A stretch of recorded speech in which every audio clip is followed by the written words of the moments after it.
누가 무엇을 하고 있는 걸까요? CCTV를 자세히 들여다보니 등에 폴리스라는 마크가 선명히 보입니다. 진압복을 입고 망치를 든 경찰이 건물의 내부를 수색하고 있는 상황으로 보아 강력사건의 피해 신고가 접수된 것으로 보입니다. 그런데 이 영상의 출처는 바로 이곳이었습니다. 2016년 4월 18일 미국 텍사스주 미들로디언 크릭사이드 교회 살인사건의 용의자다. CCTV 속 괴한은 살인마였습니다. 오늘 이 미스터리한 범인의 행적을 함께 분석해보고자 합니다. 오컬트 스토리 미시 베버스 미제 사건 편입니다.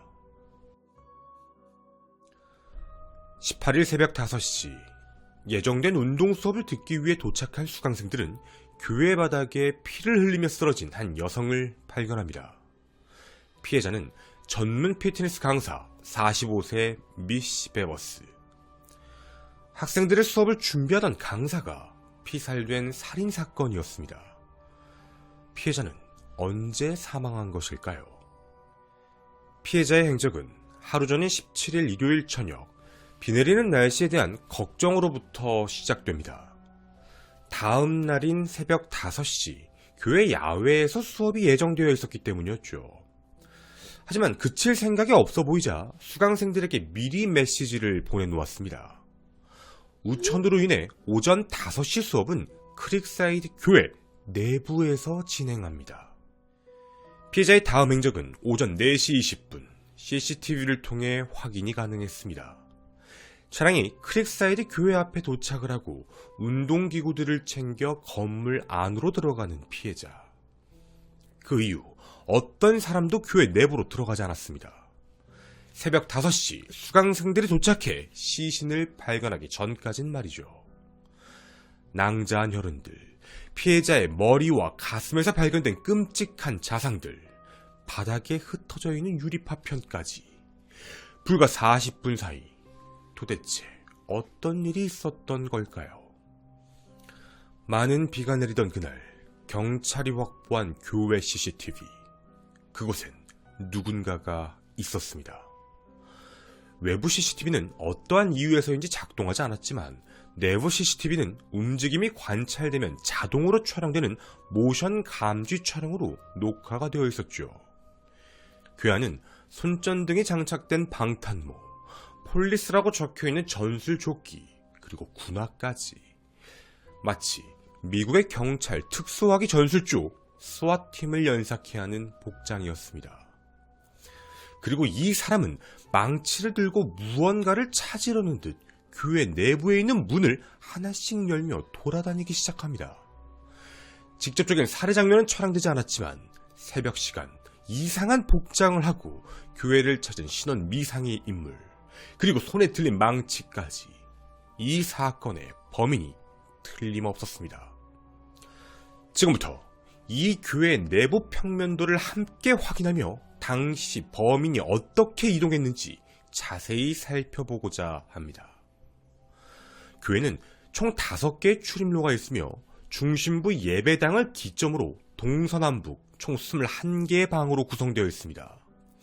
또 하나의 특징으로는 각 방마다 연결이 된 곳도 존재한다는 점입니다. 피해자 미시 베버스가 새벽 4시 16분경 주차를 하고 20분경 들어온 장소는 남서쪽의 출입구. 범인의 출입 시간은 약 30분 전인 새벽 3시 50분경. 첫 번째 카메라 영상으로부터 시작됩니다. 카메라 영상 첫 번째. 카페테리아인 8번 방에서 나온 범인은 주방인 7번 방 쪽으로 벽을 치며 이동하는 모습을 보입니다. 최초 8번 방 창문으로 침입을 했으리라 추측했지만 7번 방의 창문이 깨져 있는 것으로 보아 7번 방의 딜리버리 도어를 깨고 들어와 밖으로 바로 나오지 않고 중간 문을 이용해 8번 방으로 이동한 뒤 복도로 나온 것으로 추정됩니다. 카메라 영상 두 번째. 이후 피해자가 출입한 남서쪽 입구 위에 있는 카메라에 포착된 괴한. 2번 방을 들어갔다 나온 후 1번 방으로 다가가 문을 열려고 하지만 열리지 않자 부수려는 모습을 보인 뒤 남쪽 방향으로 이동을 합니다. 알려진 바로는 1번 방은 창고로 추측하고 있습니다. 카메라 영상 세 번째. 남쪽을 향해 21번 방을 여는 괴한. 이후 20번 복사기 방으로 이동을 합니다.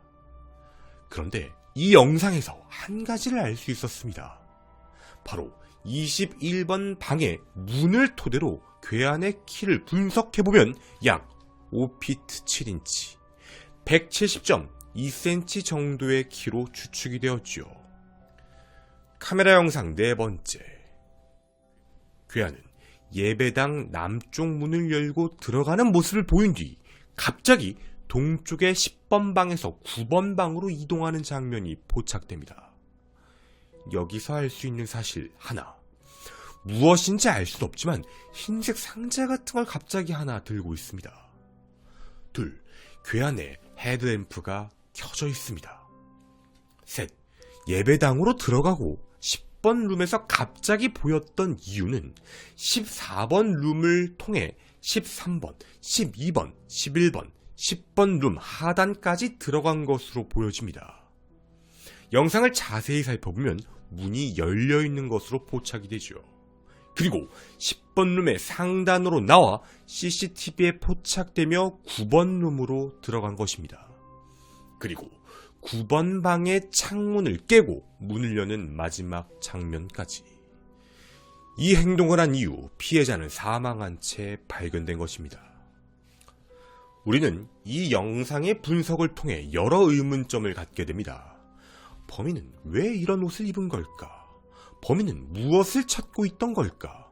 범인은 피해자를 찾고 있던 걸까? 기다리고 있던 걸까? 어쩌면 대범한 범인, 정말 남긴 흔적들은 없을까요? 세 번째, 단서. 하나, 편견. 여러분이 생각하시는 범인의 모습은 어떤 모습인가요? 혹시 남성이라는 생각이 강하지 않으신가요? 사실 한번 생각해볼 문제입니다. 경찰이 밝힌 범인의 키는 편차가 매우 컸습니다. 157.48cm부터 172.72cm 사이. 미국인의 평균 키는 남성 176cm, 여성 162cm. 수치로만 본다면 남성보다는 여성에 가까운 키였습니다.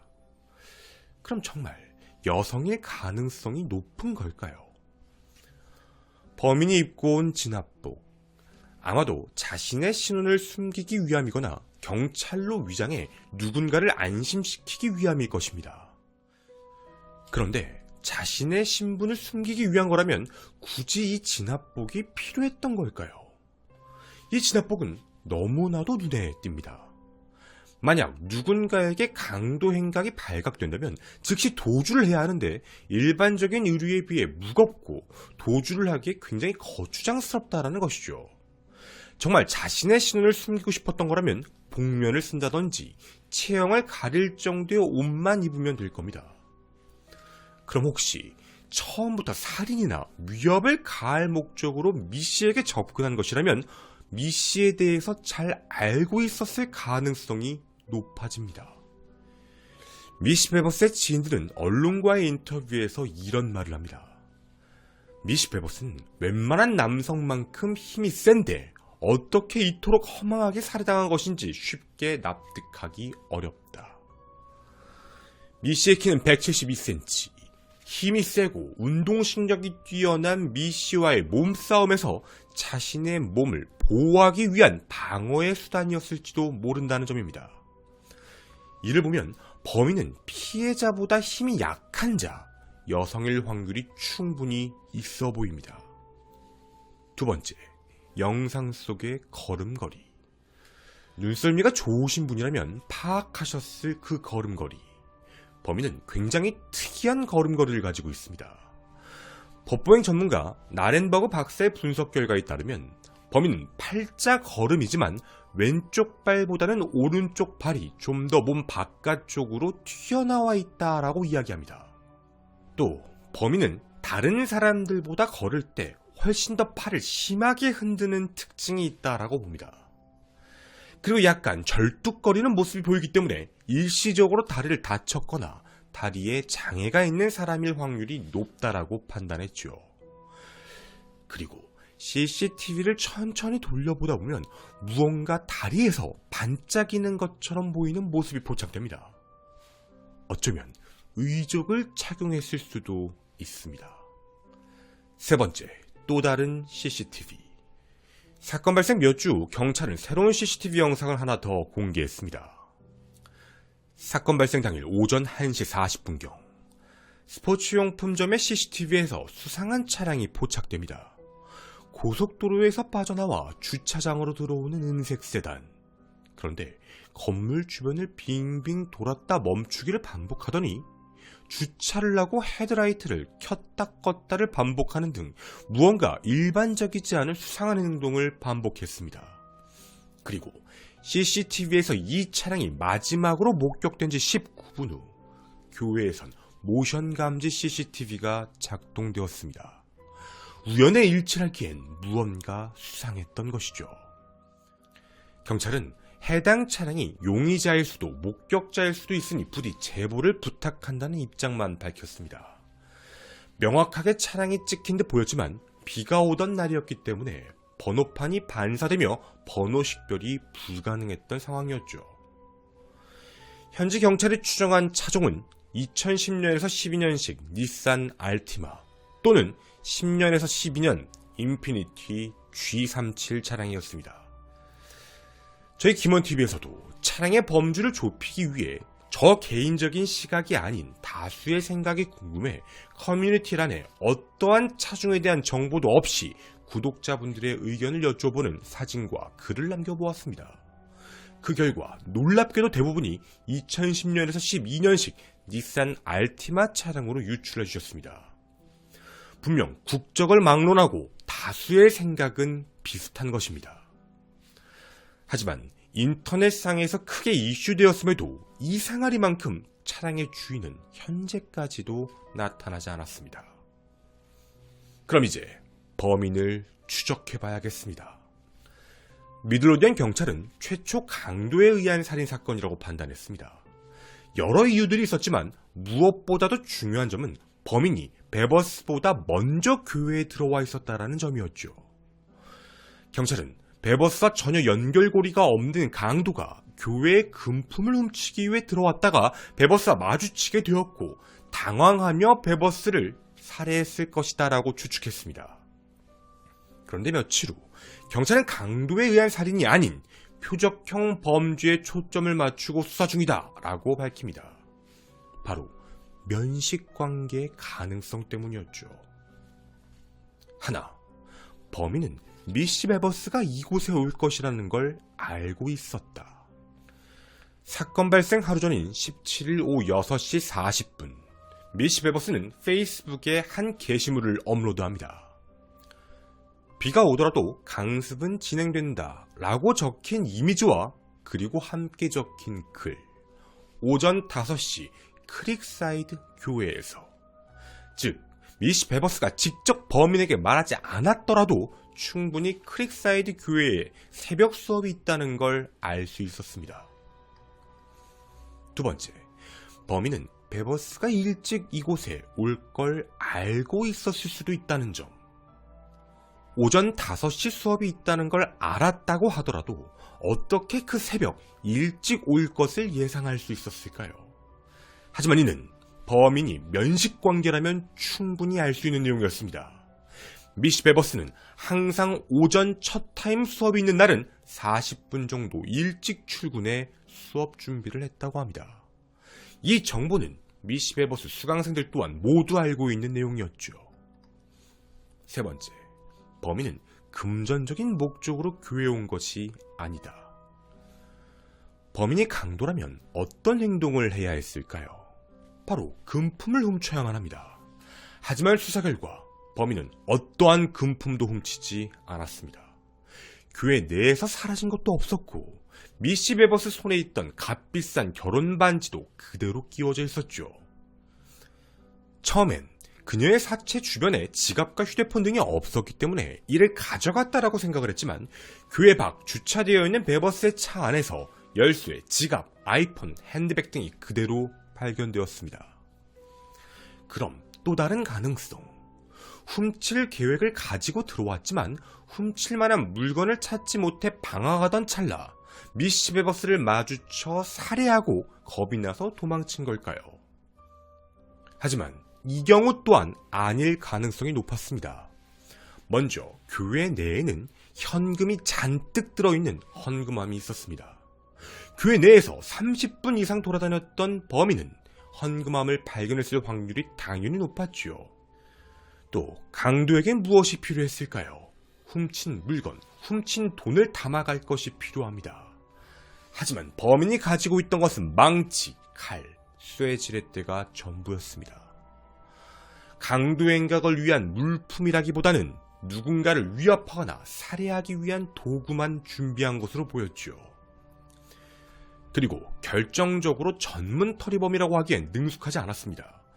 예를 들면 빼낼 수 없는 창문을 빼내려고 시도했다든지 조용히 문을 열 수 있는 다른 방법이 있었을 텐데도 유리를 깨부시고 들어오는 모습에서 전문 터리범은 아닐 것으로 보였습니다. 네 번째, 공범의 가능성. 정말 다리를 저는 범인이라면 도주의 생각을 안 할 수 없을 것입니다. 특히 외부로 걸어다니는 부분도 있고 자신이 입고 있는 진압복 때문에 눈에 띌 수밖에 없는 상황이었죠. 그럼 공범이 정말 존재했던 걸까요? 경찰이 CCTV를 직접 공개하지 않았지만 유출된 수사 보고서를 통해 세상에 알려졌던 차 한 대가 더 있었습니다.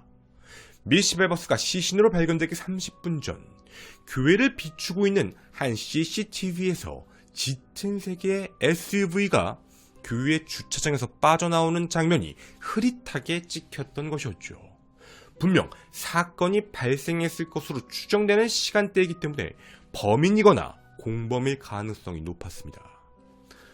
하지만 너무 멀리서 찍혔기 때문에 번호판의 식별도 불가능한 상황이었죠. 현재까지도 이 차량의 정체를 밝혀내지는 못했습니다. 수사 대상에 올랐던 용의자는 누가 있었을까요? 첫 번째, 미시 베버스의 남편이었습니다.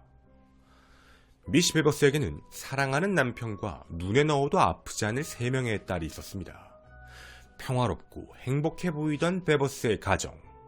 하지만 베버스의 휴대폰 속 문자 내용은 전혀 다른 이야기를 들려주었습니다. 금전적인 문제와 불륜 문제로 파탄에 이른 부부 생활, 그리고 혼외 정사를 언급하는 메시지들까지 존재했죠. 또 미시 베버스의 휴대폰 속에서 발견된 것은 남편이 아닌 다른 이성과 은밀하게 주고받은 메시지 기록들이 있었습니다. 이를 확인한 경찰은 첫 번째 용의자로 남편 브랜든을 지목합니다. 경찰이 추정한 범행 동기는 아내의 빈번한 외도로 굴욕감과 질투심을 느낀 브랜든이 아내를 살해했을 것이라는 것이었죠. 하지만 브랜든의 알리바이는 명확했습니다.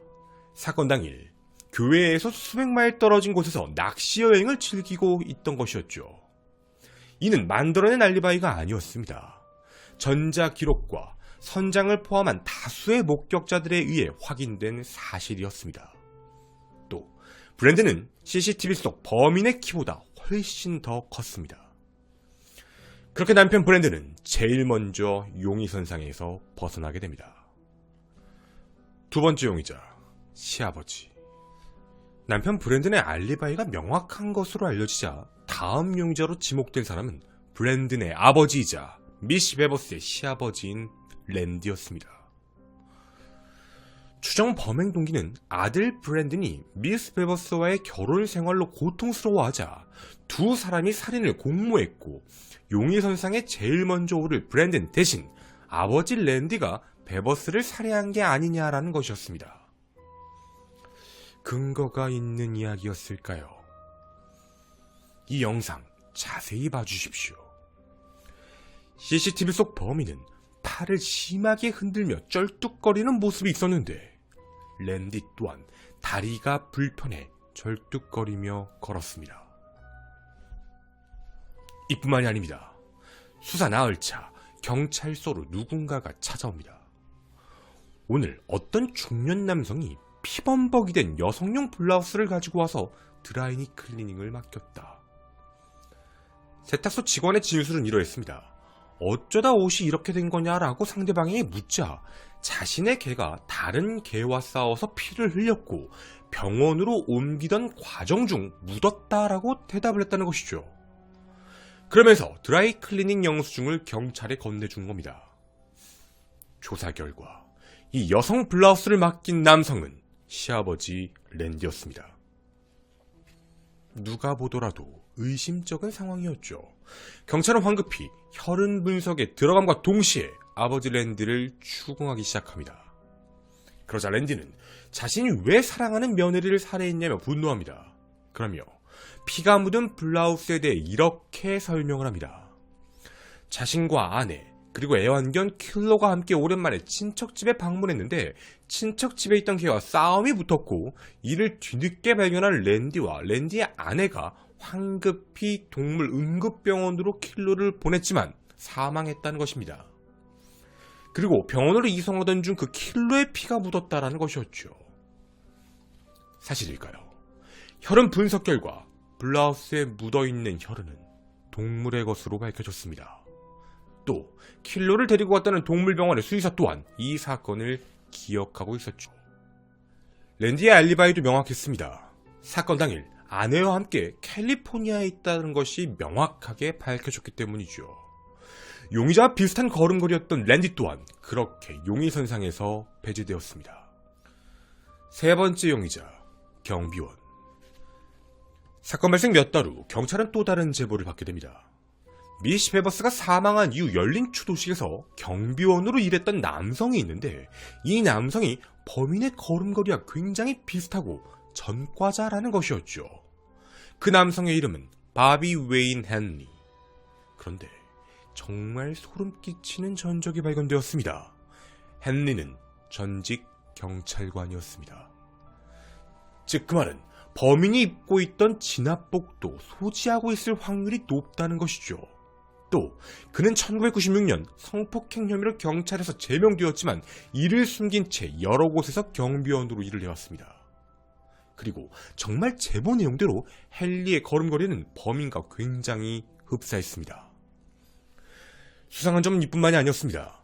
헨리는 오전 4시 30분경 교회 주차장에서 빠져나갔던 짙은색 SUV 차량과 흡사한 차량도 소유하고 있었죠. 정말 유력한 용의자였습니다. 2016년 12월 경찰은 헨리의 자택을 수색을 했습니다. 하지만 베버스와의 연결고리는 전혀 발견되지 않았죠. 헨리는 2017년 언론사와의 인터뷰에서 갑자기 집에 경찰을 들이 영장을 들고 찾아와 자신을 체포했고 자신은 베버스의 이름조차 모르던 상황이었다라고 말을 했습니다. 자신의 전과자이고 걸음걸이가 비슷하다는 이유만으로 체포했으며 모든 알리바이가 확인되고 거짓말 탐지기 조사를 통과한 후 구금 70일 만에 무혐의로 석방되었다라고 밝혔죠. 또 헨리의 키는 185.42cm로 범인의 키와도 매우 큰 편차가 있었습니다. 그렇게 유력 용의자였던 헨리 역시 범인이 아니었죠. 이외에도 경찰이 용의선상에 오른 사람들이 여럿 있었습니다. 예시로 사건 발생 며칠 전 미시 베버스는 친구에게 SNS를 통해 소름 끼치는 메시지를 받았다라고 말을 한 적이 있다 합니다. 경찰은 디지털 포렌식을 통해 해당 내용을 찾아보려고 했지만 메시지의 발신자가 누구인지 정확히 어떤 내용인지를 찾지 못했죠. 이외에도 불륜의 상대의 배우자가 살해한 것이 아니냐라는 추측도 있었지만 그 어떠한 것도 입증은 되지 않았습니다. 그렇게 이 사건은 6년이 지난 지금 현재까지도 미제 사건으로 남게 되었죠. 하지만 경찰은 미시 베버스 살인사건을 놓지 않았습니다. 2021년 경찰은 새로운 특별수사관을 영입해 베버스 살인사건을 재조사하겠다고 밝혔습니다. 또 법보행 전문가 마이클은 이와 같은 말을 남겼습니다. 범인들은 마스크를 쓰거나 변장을 하고 범죄를 저지른다. 하지만 그들이 숨길 수 없는 한 가지는 그들의 걸음걸이다. 물론 법 보행만이 증거라면 나는 이 수사에 참여하지 않았을 것이다. 하지만 여러 증거들과 법 보행이 합쳐진다면 반드시 범인을 체포할 수 있을 것이다. 한 교회에서 발생한 미스터리한 살인사건. 범인은 누구일까요? 그리고 왜 그녀를 살해한 것일까요? 저는 오컬트 스토리의 김원이었습니다. 감사합니다. 네, 뒷이야기입니다. 뒷이야기 첫 번째로 여러분에게 전해드리고 싶은 내용은 이 CCTV 영상과 관련되어 있는 부분이 사실 전부 다 공개된 건 아니에요. 이 경찰 쪽에서도 뭐라고 얘기를 했냐면 이걸 다 공개하면 안 된다. 왜냐면 범인을 만약에 검거했을 때 범인만이 알고 있는 어떤 흔적, 정황, 증거들 같은 거, 왜냐면 이제 범인이 검거됐을 때 방어 행위를 하면 안 되니까. 그래서 그런 부분들 때문에 좀 예민한 부분들은 공개하지 않은 것 같아요. 근데 이 사건의 내용이 조금 산으로 갔던 이유가 사실 하나 있어요. 일부러 뒷이야기로 뺀 건데 이 사건이 발생한 지역이 약간 한국으로 따지면 판교 같은? 라고 해도 될까요? 그러니까 뭔가 위성도시예요. 그러니까 뭔가 다들 자기가 집을 사서 거주하고 범죄가 일어나지 않는 그런 지역으로 되게 유명한 장소라고 해요. 그래서 실제 이 사건이 발생하고 나서 경찰관들도 이 지역 경찰도 살인사건 처음 해본다라고 얘기할 정도였었어요. 그러니까 그 정도로 약간 초동수사에 대한 문제가 있었던 거 아니냐라는 내용도 되게 많거든요. 그래서 이 사건의 보고서가 여러 개예요. 근데 이 내용을 좀 살펴보면은 외국 자료들 살펴볼 때 이게 총기 흔적이 있다, 총상 흔적이 있다라는 내용들도 있어요. 이게 왜 이렇게 잘못 알려졌지, 이게 다 다르게 알려졌지라고 확인을 좀 해봤더니 이게 경찰 수사 자료가 있고요. FBI 조사 자료도 따로 있는데 이 둘이 약간 사건 내용에 대해서 뭐 피해자의 상흔 이런 부분에 대해서 약간 내용이 달라요. 그래서 총을 쐈다라는 내용은 사실 없거든요. 근데 왜 갑자기 FBI는 총이라고 얘기하지 싶을 만큼 좀 그렇죠. 이게 요즘에 저희 방송 중에 미스테리를 보시는 분들은 저희에게도 얘기를 들으셨을 텐데 미국이 이제 정보공개법을 얼마 전에 통과시켰잖아요. 이게 각 기관들마다 따로 수사를 해가지고 서로 통합하고 교류를 하지 않아서 생기는 문제점들이 많다고 해서 이걸 이제 통합시켜가지고 뭐 얼마 전에 뭐 UFO 문서 이런 얘기가 나왔던 건데 실제로 이때 당시에 사건도 따로 진행이 됐던 부분인 것 같아요. 그래서 서로 조금 공유가 돼서 내용들을 크로스 체크를 좀 더 해보면 좋지 않을까. 근데 뭐 경찰들만이 알고 있는 자료이겠죠. 그리고 과학기술이 좀 발전하면서 조금 분석을 명확하게 할 수 있지 않을까라는 좀 아쉬움이 있어요. 사실 제가 이 영상 CCTV 이런 걸 보면서 되게 정말 흐릿하거든요. 흐릿하긴 한데 조금 잘 분석해놓고 보관하면 좀 알아낼 수 있지 않을까라고 좀 생각이 드는 부분들도 있었어요. 그러니까 뭐 기술력이 되는 건지 안 되는 건지는 모르겠지만 혼자서 문득 그것이 알고 싶다가 생각이 나긴 했는데 어찌되었든 현재까지도 재조사를 하고 있다고 하고요. 그리고 범인의 윤곽에 대해서 어느 정도 특정을 하고 있는 거는 같아요. 그래서 어쨌든 아직도 제보를 받고 있다라고 얘기를 하고 있는 부분입니다. 그리고 그 제가 유튜브 커뮤니티라 거기다가 그 차량 사진을 올렸어요. 미리 여러분한테 이 영상을 촬영하고 준비가 다 끝나고 촬영하기 전에 올려놓은 이유가 저도 보자마자 알티마다라고 판단을 했거든요. 근데 그쪽 경찰은 알티마랑 인피니티 차량 G37 이렇게 얘기를 하길래 이게 G37로 보이나? 좀 다른 것 같은데? 문짝도 다른 것 같은데? 라고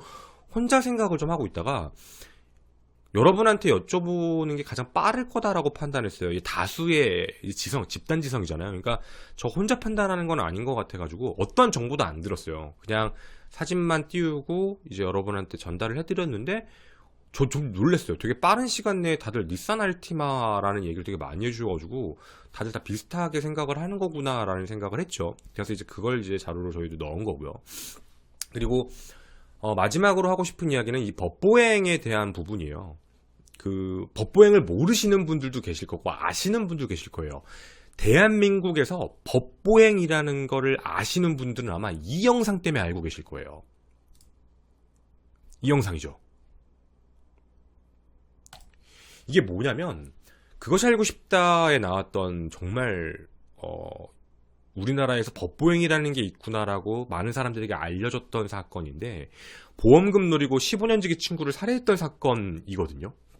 근데 CCTV가 찍혔는데 얼굴이 안 나왔었어요. 근데 이제 그때 당시 자기가 억울하다라고 얘기하면서 범인이 이제 자기가 이제 그 아래 제보를 했죠. 그런데 걷는 장면에서 걸린 거예요. 그러니까 이 CCTV의 법보행이라는 부분 자체만 하나만 놓고는 직접 증거가 될 수는 없지만 어쨌든 사람마다 갖고 있는 특징이라는 게 있는데 이들이 이게 너무 똑같고 그 외에 기타 정황 증거들이 섞이면서 결국에는 대법원까지 갔죠. 그래서 1심 무기, 항소심 무기, 대법원 무기 확정 이런 식으로 이제 갔던 사건인데 이렇게 해서 이제 법보행이라는 게 우리나라에도 많이 알려졌어요. 사람들마다 걸음걸이에 대한 특징들이 있다. 아무리 연기하려고 해도 보폭부터 그리고 움직임, 각도 이런 모든 것들인 거죠.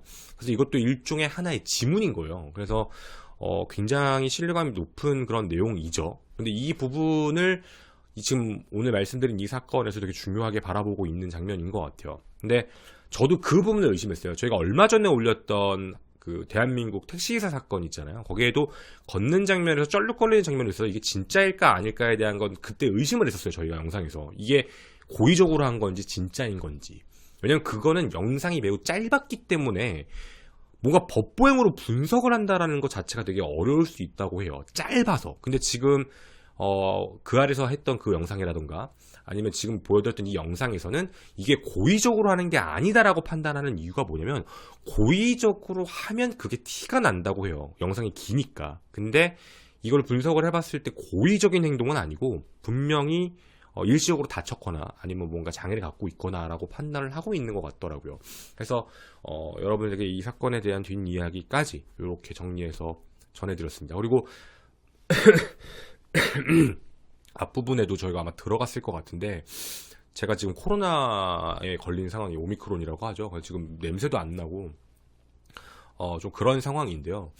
지금 약간 소리가 먹먹하게 들리시는 분들도 계셨을 것 같아요. 제가 지금 이거 촬영을 되게 여러 번 했거든요. 지금 소리가 제 마음대로 안 나가서 혹시라도 좀 듣기에 불편하신 분들이 있었으면 정말 죄송합니다. 그리고 저뿐만이 아니라 저희가 모여서 그런 게 아니라 너무 TMI, 뒷이야기니까 너무 TMI인데 저희 집 아이가 걸렸어요. 저희 집 아이가 먼저 걸리고 저 집에만 있었는데 걸려가지고 저희 집도 이제 걸렸고 저희 이제 외부 편집자 분들도 걸리셨어요. 이제 그게 각자의 어떻게 하다 보니까 다 걸리더라고요. 그래서 이렇게 걸리면서 지금 자막을 못 넣고 있는 상황인데 최대한 저희가 길게 바라봤을 때 2주 정도라고 말씀을 드렸는데요. 최대한 이 사태가 빨리 수습이 되고 저희도 영상 자막이 들어가는 부분에 대해서 빨리 넣을 수 있게 하도록 하겠습니다. 여러분도 정말 조심하십시오. 저도 그 백신 다 맞았는데 모르겠어요. 백신을 맞아서 덜 아픈 건지 저는 좀 많이 아팠거든요. 많이 아팠고 좀 고생했어요. 사실 지금도 좀 상태가 안 좋은 상황인데 소리도 좀 먹먹하고 지금 뭐 후각도 마비된 상태고 이래서 여러분들께서도 정말 조심하시고 네, 그리고 마스크 꼭 잘 쓰시고 소독도 잘 하셨으면 참 좋겠습니다. 영상의 불편대로 정말 죄송합니다. 감사합니다.